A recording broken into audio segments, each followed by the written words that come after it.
안녕하세요. 깊은 생각 이세마입니다. 오늘은 여러분에게 조금 무거운 이야기를 꺼내볼까 합니다. 남성분들 중 혹시 자기애적인 배우자와의 결혼 생활로 고통받고 계신 분들이 있을지 몰라 그분들께 이 상황을 이해하고 벗어날 실마리를 제공하고자 합니다. 오늘 말씀드릴 내용은 여러분의 삶에서 겪고 있는 현실적인 고통에 대한 이야기입니다. 자기애적인 배우자와 함께 사는 것은 마치 오직 하나의 제품만을 생산하기 위해 설계된 거대한 공장에서 일하는 것과 같습니다. 그 제품은 바로 당신의 완전하고 총체적인 자기의심입니다. 매일, 매 순간의 상호작용, 심지어 사소한 대화조차도 여러분은 자신에게 같은 파괴적인 질문을 던지게 됩니다. 내가 문제인가? 이것은 우연한 혼란이 아닙니다. 자연스러운 부부관계의 어려움도 아니죠. 이건 당신이 자신의 정신, 판단, 그리고 인간으로서의 가치를 의심하게 만들기 위해 설계된 아주 체계적인 심리적 조작입니다. 그녀는 단순히 당신과 의견이 다른 것이 아닙니다. 그녀는 현실 자체를 다시 써서 당신을 모든 이야기의 악당으로 만들고 있는 겁니다. 여러분은 오늘 또 무엇이 그녀를 화나게 할지 예측하며 조심스럽게 하루를 시작합니다. 그리고 잠자리에 들기 전에는 자신이 했던 모든 말, 내렸던 모든 결정, 그녀의 기대를 충족시키지 못했을지 모르는 모든 방식을 끊임없이 분석합니다. 이런 잠재적 실수에 대한 끝없는 정신적 계산은 너무나 지치게 만들어서 결국 여러분은 모든 것이 내 잘못이라고 인정하는 것이 평화를 얻는 유일한 방법이라고 믿기 시작합니다. 하지만 이 공장을 그렇게 효율적으로 만드는 비밀이 있습니다. 그녀는 당신이 문제라는 것을 명시적으로 말할 필요가 없습니다. 이 시스템은 당신이 스스로 그 결론에 도달하도록 설계되어 있습니다. 모든 대화가 당신의 사과로 끝나고 모든 갈등이 당신의 행동 변화로 해결되며 관계의 모든 문제가 당신이 잘못한 것에서 비롯될 때 당신의 뇌는 이 파괴적인 진실을 받아들이기 시작합니다. 내가 모든 문제의 원인일 수밖에 없어. 이 조작의 아름다움은 당신이 자신의 파괴에 자발적으로 참여하는 공범이 된다는 겁니다. 당신은 비난을 받아들이도록 너무나 조건화되어서 결국 자신과는 아무런 관련이 없는 일에 대해서도 책임을 지기 시작합니다. 그녀의 직장에서의 기분 나쁨은 분명 당신이 집에서 한 일 때문이고 그녀와 그녀의 자매 사이의 갈등은 아마 당신이 그녀를 제대로 지지하지 않았기 때문일 겁니다. 그녀의 재정적 스트레스는 분명 돈을 더 벌지 않거나 더 잘 관리하지 못한 당신의 잘못이겠죠. 이 자기의심 공장은 24시간 7일 내내 가동되며 자신의 집에서는 판단이 근본적으로 잘못되었다고 확신하게 된 남성을 생산합니다. 그는 회사를 운영하고 팀을 이끌고 복잡한 문제를 해결할 수 있지만 자신의 집에서는 그렇지 못합니다. 건강한 결혼에서 배우자는 인생의 도전에 함께 맞서는 팀원입니다. 하지만 자기애적인 배우자와 함께라면 당신의 상대는 모든 이점을 가지고 모든 규칙을 정하는 경쟁자입니다. 그녀는 당신의 파트너가 아닙니다. 그녀는 당신의 입장을 약화시키기 위한 새로운 방법을 찾기 위해 끊임없이 반대 연구를 진행하고 있습니다. 이것은 동등한 사람들 간의 단순한 의견 차이가 아닙니다. 서로 다른 관점을 가진 두 사람이 공동의 목표를 향해 나아가는 것도 아니죠. 이것은 한 사람이 당신이 생각하는 것, 원하는 것, 믿는 것에 대해 체계적으로 반대하는 겁니다. 그녀가 구체적인 사항에 동의하지 않기 때문이 아니라 당신과 동의하는 것이 당신이 어떤 면에서는 옳을 수 있다는 것을 인정하는 꼴이 되기 때문입니다. 반대는 자동적이고 반사적입니다. 당신이 식당을 제안하면 그녀는 그에 대한 문제를 찾을 겁니다. 휴가 목적지를 제안하면 그것이 작동하지 않을 모든 이유를 나열할 겁니다. 자녀 교육에 대한 의견을 가지고 있다면 당신이 말을 마치기도 전에 반대 입장을 취할 겁니다. 내용은 중요하지 않습니다. 중요한 것은 당신이 옳을 수 없다는 사실입니다. 이것은 여러분이 가장 사랑해야 할 사람에게서 받아들여지고 지지받고 검증받는 것에 대해 결코 편안해질 수 없는 영구적인 적대자 역학을 만들어냅니다. 여러분이 가진 모든 아이디어는 방어해야 하고 표현하는 모든 선호는 정당화되어야 하며 내리는 모든 결정은 반대 신문을 견뎌야 합니다. 이 역학의 가장 교활한 부분은 여러분의 판단에 대한 자신감을 어떻게 파괴하는가입니다. 여러분에게 가장 가까운 사람이 지속적으로 여러분의 생각과 결정을 반대하면 결국 여러분은 아마도 내 생각이 정말로 결함이 있을지도 몰라, 내 아이디어는 정말로 나쁠지도 몰라, 내 본능은 정말로 신뢰할 수 없을지도 몰라 라고 믿기 시작합니다. 하지만 반대는 당신의 아이디어가 잘못되었다는 것과는 아무런 관련이 없습니다. 그것은 그녀가 판단의 위치를 차지하고 당신이 판단받는 위치를 차지하는 권력 구조를 유지하는 것에 관한 겁니다. 그녀는 당신이 틀리기를 원합니다. 그래야 그녀가 옳을 수 있으니까요. 그녀는 당신이 혼란스러워 하기를 원합니다. 그래야 그녀가 확신을 가질 수 있으니까요. 그녀는 당신이 약해지기를 원합니다. 그래야 그녀가 강하다고 느낄 수 있으니까요. 결혼의 기초가 되어야 할 신체적, 정서적 친밀감은 당신의 행동을 통제하고 독립성을 처벌하기 위해 설계된 무기 시스템이 됩니다. 연결로 시작된 것이 조작이 되고 사랑으로 시작된 것이 지렛대가 됩니다. 이 무기화는 예측 가능한 패턴을 따릅니다. 처음에는 그녀가 친밀감을 이용해 통제력을 확립합니다. 신체적 연결이 그녀의 바람에 대한 당신의 순응, 그녀의 의견에 대한 동의, 그녀의 선회에 대한 복종에 달려있게 만들죠. 당신은 그녀와 가까워지기 위해서는 그녀에게 통제당해야 한다는 것을 배우게 됩니다. 그 다음에는 친밀감이 완전히 사라지는 철수 단계가 옵니다. 이로 인해 당신은 혼란스럽고 상처받으며 자신이 무엇을 잘못했는지 이해하고 싶어 안달하게 됩니다. 그녀는 철수에 대해 설명하지 않습니다. 모든 신체적 애정, 정서적 따뜻함, 성적 연결을 제거하며 당신이 왜 처벌받고 있는지에 대한 결론을 스스로 내리게 합니다. 그리고 죄책감, 유발이 뒤따릅니다.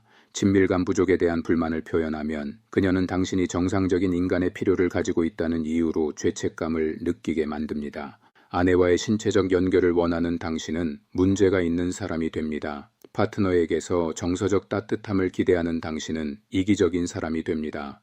결혼이 정기적인 신체적 애정을 포함해야 한다고 생각하는 당신은 요구가 많은 사람이 됩니다. 이것은 심리학자들이 접근 회피 갈등이라고 부르는 상황을 만듭니다. 당신은 아내와의 친밀감을 동시에 갈망하고 두려워하게 됩니다. 연결을 원하지만 그것을 원하는 것이 당신에게 불리하게 작용할 것이라는 것을 알고 있습니다. 애정이 필요하지만 그것이 필요하다는 것이 그녀의 눈에 당신을 약하고 이기적으로 만든다는 것을 배웠습니다.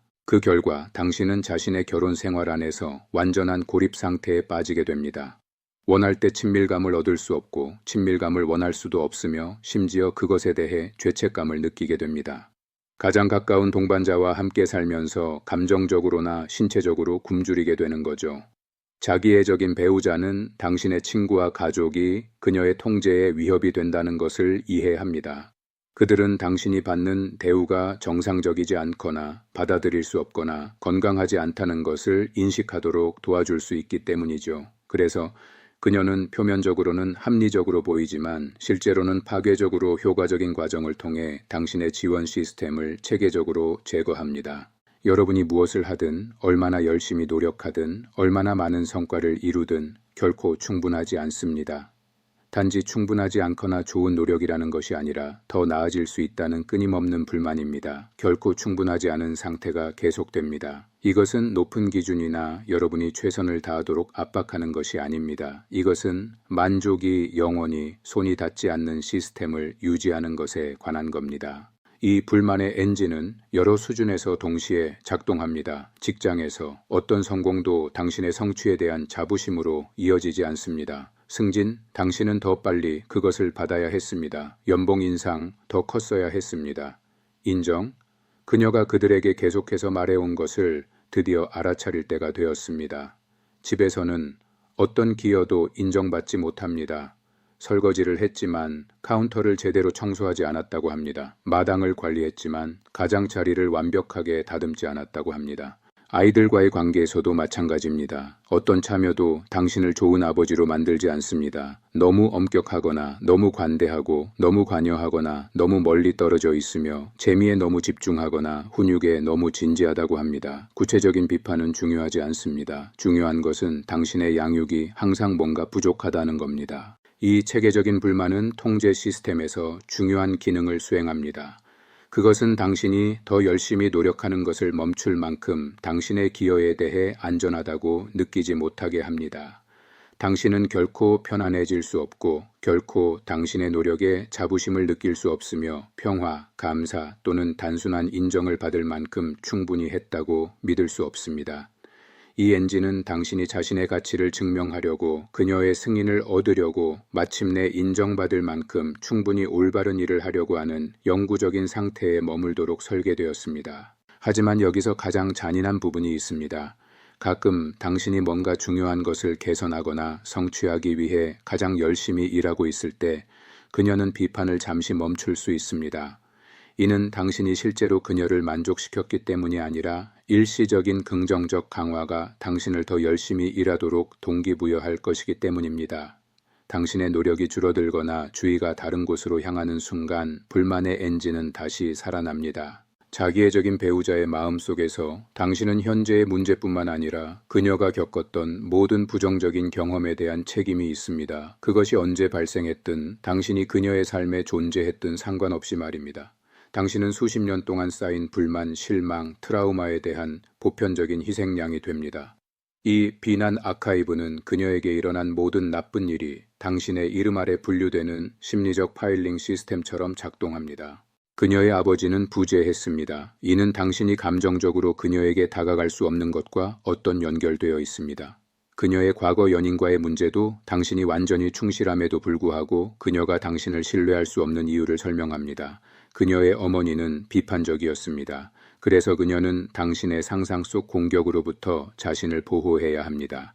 이 아카이브는 시간적 비난 전가라고 부르는 것을 만들어냅니다. 당신의 관계 이전의 사건들이 창의적인 심리적 회개로 인해 당신의 책임이 됩니다. 그녀는 싫어하는 직업을 위해 도시를 옮겨야 했습니다. 당신이 그녀의 경력을 더 잘 지원하지 않았기 때문에 당신의 잘못입니다. 그녀는 그녀의 사업에서 잘못된 재정 결정을 내렸습니다. 당신이 그녀가 돈을 제대로 관리하도록 도와주지 않았기 때문에 당신의 잘못입니다. 이제 이 시스템은 그녀가 당신과는 아무 관련이 없는 과거의 문제들에 대해 현재의 처벌을 정당화할 수 있게 해줍니다. 이 비난 아카이브의 가장 정교한 버전은 당신이 그녀가 기억하는 방식으로 실제로 일어나지 않은 문제에 대해 책임을 지게 만드는 허구의 내러티브를 만드는 겁니다. 시간이 지남에 따라 그녀의 사건 버전은 당신이 영웅이었거나 완전히 부재했던 이야기에서 악당이 되도록 수정됩니다. 예를 들어 그녀는 당신이 실제로 모든 것을 내려놓고 그녀를 도왔던 위기 동안 당신이 결코 그녀를 지원하지 않았다고 주장할 수 있습니다. 당신은 그녀가 요청한 대로 저녁을 요리했지만 그녀가 그것을 좋아하지 않을 때 당신은 그녀가 진짜로 말한 것을 의미하지 않았다는 것을 깨달았어야 했습니다. 돈은 부부가 상호 이익을 위해 함께 관리해야 할 자원이 아니라 심리적 통제의 도구가 됩니다. 당신이 주요 수입원이라 할지라도 그녀는 돈이 어떻게 지출되고 저축되고 할당되는지를 모든 측면에서 통제하여 당신을 자신의 재정 생활에서 직원으로 만듭니다. 이 통제 매트릭스는 여러 메커니즘을 통해 동시에 작동합니다. 첫째, 그녀는 돈을 벌든 말든 재정 결정자로 자신을 설정합니다. 모든 구매는 승인받아야 합니다. 모든 지출은 정당화되어야 합니다. 모든 재정 선택은 그녀의 수용 기준을 충족해야 합니다. 둘째, 그녀는 사람마다 다른 규칙을 만듭니다. 그녀의 지출은 투자, 필요 또는 당연한 보상입니다. 당신의 지출은 낭비, 이기심 또는 잘못된 판단입니다. 그녀는 이를 위해 필요한 옷을 사는 것이 가능합니다. 당신은 가지고 있는 옷이 완벽하게 괜찮기 때문에 옷을 살 수 없습니다. 그녀는 관계가 중요하기 때문에 친구들에게 돈을 쓸 수 있습니다. 당신은 사치스럽기 때문에 친구들에게 돈을 쓸 수 없습니다. 셋째, 그녀는 재정, 예산 또는 가계 경제에 대한 실제 지식과 관계없이 합리적인 지출이 무엇인지에 대한 권위자로 자신을 설정합니다. 그녀가 어떤 것이 너무 비싸거나 필요하지 않다고 결정했을 때 당신의 재정 전문성, 직업 경험 또는 수학적 능력은 무의미해집니다. 이 매트릭스는 경제학자들이 말하는 돈 관리에 대한 학습된 무기력을 만들어냅니다. 모든 결정이 비판받거나 무시되거나 당신의 잘못된 판단의 증거로 사용되기 때문에 재정 결정을 내리는 것을 중단하게 됩니다. 당신은 성인으로서 독립적으로 자신의 수입으로 구매할 수 있어야 할 물건에 대해 허락을 요청하기 시작합니다. 이 재정적 통제는 돈을 넘어 자율성 자체로 확장됩니다. 기본적인 경제적 선택을 할 수 없을 때 당신은 자신의 결혼 생활에서 동등한 파트너로 느낄 수 없습니다. 매번 지출을 정당화해야 할 때 마치 부모에게 용돈을 요청하는 아이처럼 당신은 자신의 삶에서 성인으로서의 주체성을 잃게 됩니다. 이 통제 매트릭스는 남성이 전통적으로 책임을 져야 하는 분야에서 당신의 능력이 의심받는 굴욕 시스템으로 작용합니다. 당신은 직업적으로 성공할 수 있지만 집에서는 감독이나 승인이 없이는 장을 보러 갈 수 없다고 신뢰받지 못합니다. 그녀가 만드는 모든 문제, 그녀가 저지르는 모든 실수, 그녀의 결정에서 발생하는 모든 부정적인 결과는 정교한 비난 재분배 시스템을 통해 어떤 당신의 잘못이 됩니다. 그녀는 단순히 책임을 회피하는 것이 아니라 당신이 그녀가 잘못한 일에 대해 사과하게 만들 정도로 완전히 책임을 당신에게 전가합니다. 이 재분배 시스템은 여러 심리적 메커니즘을 통해 작동합니다. 첫째, 그녀는 자신의 행동을 당신의 행동에 대한 반응으로 재구성합니다. 그녀는 잔인해지기를 선택하지 않았습니다. 당신이 무감각했기 때문에 그녀가 잔인해졌습니다. 그녀는 과소비를 결정하지 않았습니다. 당신이 돈에 대해 통제적이었기 때문에 그녀가 과소비하게 만들었습니다. 그녀는 멀어지기를 선택하지 않았습니다. 당신이 너무 의존적이었기 때문에 그녀가 멀어지게 만들었습니다. 둘째, 그녀는 당신의 잘못된 선택의 피해자로 자신을 설정합니다. 당신의 선택이 그녀의 선호를 수용하기 위해 특별히 설계되었음에도 불구하고 말입니다. 당신은 그녀가 가고 싶다고 말한 곳으로 휴가를 계획했지만 그것이 그녀의 기대에 미치지 못할 때 당신은 그녀의 말한 선호를 믿는 것이 더 나았어야 했습니다. 당신은 그녀가 요청한 대로 저녁을 요리했지만 그녀가 그것을 좋아하지 않을 때 당신은 그녀가 진짜로 말한 것을 의미하지 않았다는 것을 깨달았어야 했습니다. 셋째, 그녀는 당신의 사소한 행동을 그녀의 주요 반응과 연결하는 복잡한 인과관계를 만들어냅니다. 이러한 연결은 표면적으로는 논리적으로 보이지만 실제로는 완전히 불균형합니다. 당신이 15분 늦게 집에 돌아왔다는 것은 그녀의 시간을 존중하지 않는다는 것을 의미하고, 이는 그녀를 존중하지 않는다는 것을 의미하며, 이는 그녀가 3일 동안 화를 내고 지난 5년 동안 당신이 늦었던 모든 경우를 언급하는 것을 정당화합니다. 이 시스템은 매우 효과적이어서 당신은 논리적으로 말이 되지 않는 일에 대해 자동으로 책임을 받아들이기 시작합니다. 그녀가 기분이 나쁠 때 당신은 즉시 그것을 유발했을지도 모를 행동에 대해 생각하기 시작합니다. 그녀의 삶에서 무언가 잘못될 때 당신은 본능적으로 자신이 책임이 있을지도 모른다고 고려합니다. 그녀가 어떤 것에 대해 불행해할 때 당신은 자신이 그녀를 실망시켰을 것이라고 가정합니다. 이것은 심리학자들이 책임에 대한 과도한 경계라고 부르는 상태를 만들어 당신이 그녀를 다치게 하거나 실망시키거나 그녀가 당신에게 화를 낼 이유를 줄 수 있는 잠재적인 실수를 감시하는 데 집착하게 만듭니다. 이 시스템의 가장 교활한 부분은 당신이 스스로를 가스라이팅하도록 훈련시킨다는 겁니다. 당신은 논리적으로 이러한 모든 문제를 당신이 일으키지 않았다는 것을 알고 있지만 끊임없는 비난의 재분배는 당신의 인식을 의심하게 만들고 당신의 잘못이 아닌 것에 대해 책임을 받아들이게 만듭니다. 자기애적인 배우자와 함께 사는 것의 가장 불안한 측면은 그녀의 눈 뒤에 아무것도 없다는 것을 점차 깨닫는 것입니다. 분노도 슬픔도 심지어 증오도 아닌 그저 공허함입니다. 당신은 인간처럼 보이는 사람과 결혼했지만 관계를 가능하게 하는 필수적인 감정적 요소가 결여되어 있습니다. 이 공허함은 그녀가 당신을 다치게 했을 때 진정한 후회를 느끼지 못하는 완전한 무능력으로 나타납니다. 그녀의 행동에 대한 방어적인 정당화도 지적받는 것에 대한 분노도 당신을 조작하기 위해 고안된 가짜 사과도 아닌 그저 아무것도 없습니다. 그녀는 당신을 황폐화시키는 말을 하거나 행동할 수 있지만 자신이 초래한 고통에 대해 전혀 감정적인 결과를 느끼지 못합니다. 이 공허함은 당신이 어떤 것에 감정적으로 반응하는 이유를 이해하지 못하는 데서도 나타납니다. 그녀의 행동에 상처를 받았을 때 그녀는 왜 당신이 상처를 느끼는지에 대해 진정한 혼란으로 반응합니다. 당신이 무언가에 대해 흥분할 때 그녀는 어떤 열정이나 공유된 기쁨을 느낄 수 없습니다. 당신이 무언가에 대해 걱정할 때 그녀는 위로하거나 지원할 능력이 없습니다. 감정적 깊이가 결여된 사람과 대화하는 것은 당신의 말을 이해하지 못한 채 반사하는 정교한 거울과 대화하는 것과 같습니다. 그녀는 올바른 문구를 반복하고 적절한 반응을 보이며 심지어 관심을 가장할 수 있지만 진정한 감정적 연결은 이루어지지 않습니다. 이 감정적 결여는 신체적으로 함께 있을 때조차 깊은 고립감을 만들어냅니다. 같은 방에서 대화를 나누고 하루를 공유할 수 있지만 당신이 나누는 것을 실제로 받아주는 사람이 없기 때문에 완전히 외로움을 느낄 수 있습니다. 당신의 말은 감정이 죽어가는 공허로 사라집니다. 이 공허는 관계를 개선하려는 어떤 노력도 지속적인 차이를 만들지 못하는 이유를 설명하고자 합니다. 그녀는 당신의 노력을 이해할 수 없습니다. 왜냐하면 감사를 느끼기 위해서는 감정적 깊이가 필요하기 때문입니다. 그녀는 당신의 사랑을 되돌려줄 수 없습니다. 왜냐하면 되돌려주는 것에는 감정적 가용성이 필요하기 때문입니다. 그녀는 행동을 바꿀 수 없습니다. 왜냐하면 변화에는 감정적 동기가 필요하기 때문입니다. 이 공허와 함께 사는 것은 되돌리기 어려운 방식으로 당신을 변화시킵니다.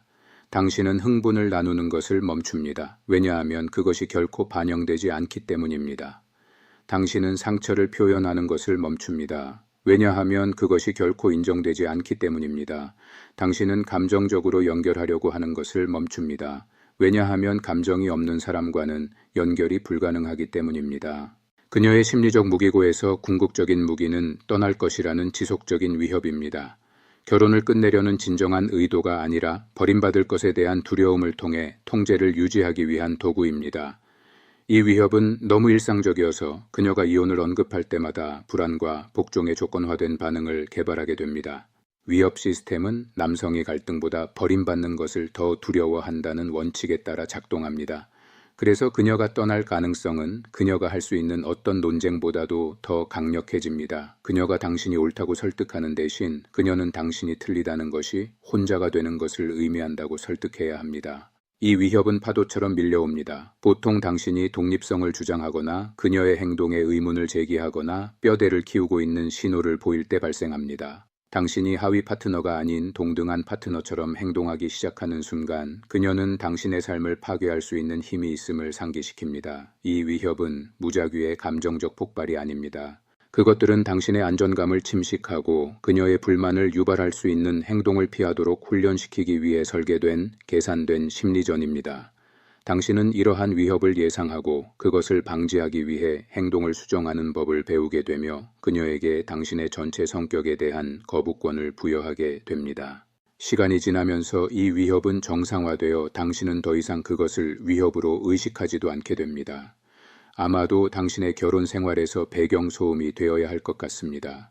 하지만 당신의 신경계는 여전히 스트레스, 불안, 그리고 그녀를 달래고 안정성을 회복하기 위한 즉각적인 노력으로 반응합니다. 이 시스템은 남성이 관계를 끝내기보다는 문제를 해결하고 싶어 하는 경향을 이용하기 때문에 특히 효과적입니다. 모든 위협은 당신이 더 나아지거나 더 열심히 노력하거나 더 완전히 변화함으로써 해결해야 할 도전이 됩니다. 당신은 위협 자체가 해결해야 할 문제라는 것을 결코 고려하지 않습니다. 버림받는 위협 시스템은 또한 당신이 경계를 설정하거나 자신의 필요를 주장하는 것을 방해합니다. 왜냐하면 당신이 반발할 경우 그녀는 궁극적인 반발로 응답하기 때문입니다. 어쩌면 당신들이 각자 떨어져 있는 것이 더 나을 것이라는 제안으로 말이죠. 이러한 모든 심리적 조작 전술은 전문가들이 트라우마 결속이라고 부르는 것을 만들어냅니다.